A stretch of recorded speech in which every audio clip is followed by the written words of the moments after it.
When someone's footprints in the snow does not match their words, always trust the footprints in the snow.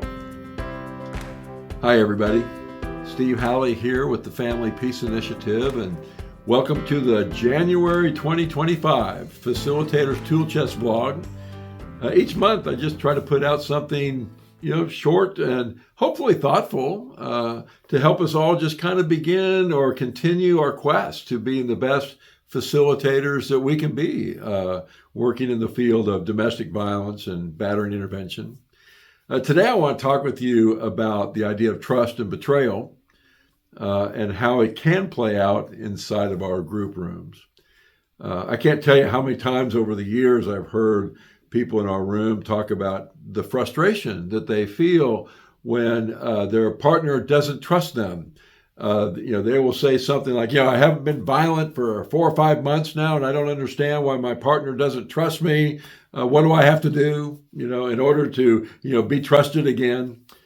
And it's a really good question. It's a really good question, and one worthy of your time as a facilitator to explore inside the room.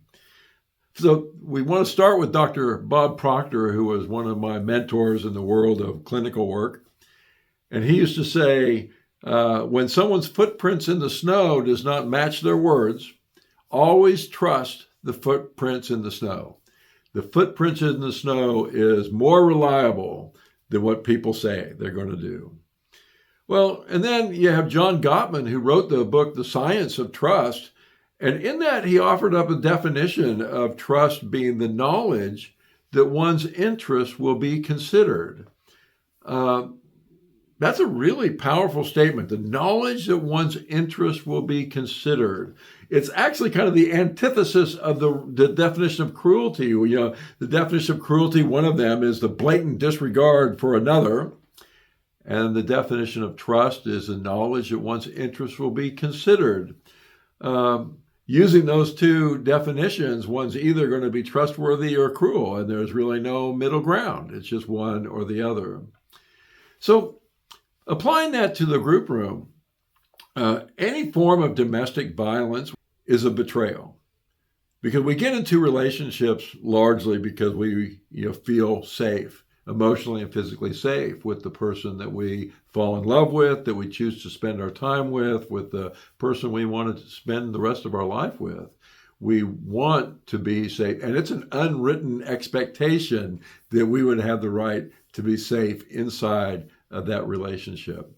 And so when domestic violence raises its head inside of the relationship, it is always a betrayal of trust.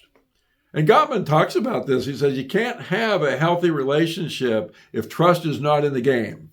If trust is not present, a healthy relationship is out of the window. And so trust is imperative. We have to be able to have that element in order to achieve the relationship of our dreams. And so once we've betrayed the trust, the question becomes, how do we get it back?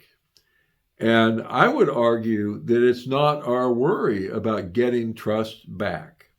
Because if I'm trying to get you to trust me, then I'm kind of being manipulative. It's like, what do I have to do to get you to trust me? It's an external focused effort, motivation for me, is I'm just trying to get you to trust me.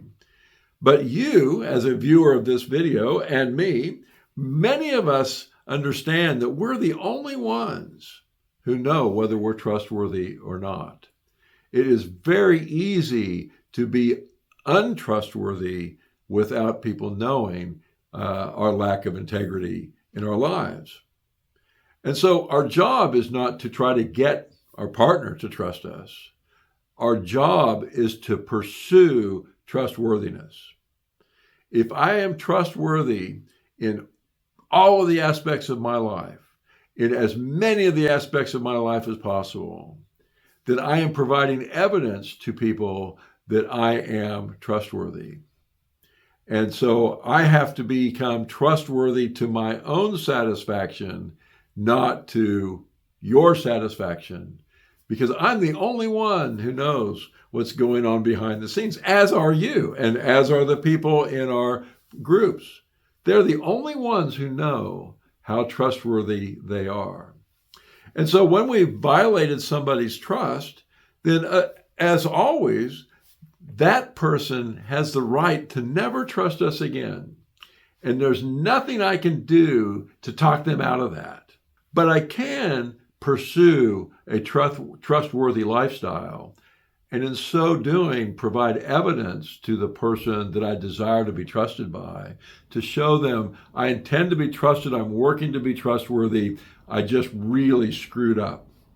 And the more we can pursue our own trustworthiness, which we're the only ones who know how trustworthy we are, right, then the more likely that people around us are going to choose to trust us in the long run because they get evidence of that. And so in our group rooms, what we're talking about is not how do you get your partner to trust you again after a giant betrayal of violence and abuse and cruelty. Your job is to pursue trustworthiness.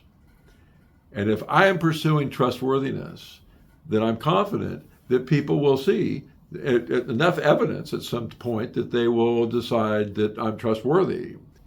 Part of trustworthiness is talking about accountability. It's about how do I own the behavior that betrayed the confidence and the trust in others. Those are all scary things for people who are, they know they're not trustworthy, but they're trying to convince people that they are. I hope you guys have a great month of January. I look forward to seeing you again in February. Thanks so much for all the work that you do to address domestic violence, and see you soon.